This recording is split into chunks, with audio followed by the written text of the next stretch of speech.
Mars Jake here with a new album review. Today we're going to be reviewing Asking Alexandria's From Death to Destiny. From Death to Destiny is definitely a much more mature approach than previous releases. It has this dark souling concept that runs throughout the entire album. A good example of this is Don't Pray For Me, which starts off as a slow, haunting instrumental. It just completely swerves right into this thunderous beat that uses audio clips to tackle the events of the Seattle show, which is pretty awesome.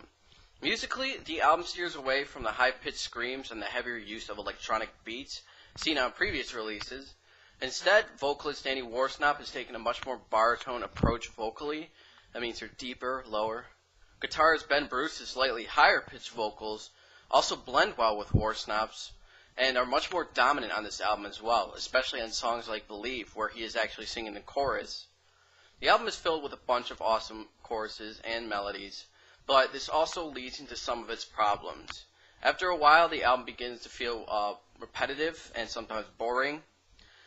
Poison feels like a song Chris Franzak of Attila would sing, and Moving On feels completely out of place for an Asking Alexandria album. It seems like it would fit better on like a Shinedown album instead.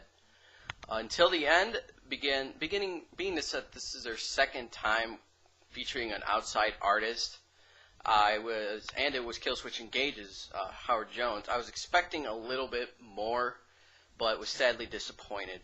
Although being one of the heaviest songs on the album, the vocals feel awkwardly placed and don't match up at all. But for positives for this album, strong lyrically, vocal direction on it is great. Probably one of the catchiest Asking Alexandrias I've listened to in a while.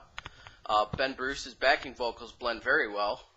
A lot less high-pitched screaming and electronic beats than previous albums. I didn't really like that.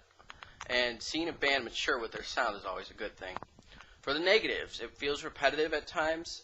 Moving On definitely doesn't seem like it would fit on the album. And Until the End is a disappointment, to say the least. From Death to Destiny has some of the strongest vocals of any Asking Alexandria album to date, in my opinion. That and its strong lyrics and catching melodies makes it a solid listen. Even with those minor bumps of being repetitive at times and some of the songs just feeling cheap and making you want to scratch your head, this album is definitely one for the books for Asking Alexandria fans. For ratings, I gave it a 7 out of 10. If you like this review and you want to see more, be sure to like the video. Leave a comment which ones you want to see next, and I'll see what I can do. But thank you, and goodbye.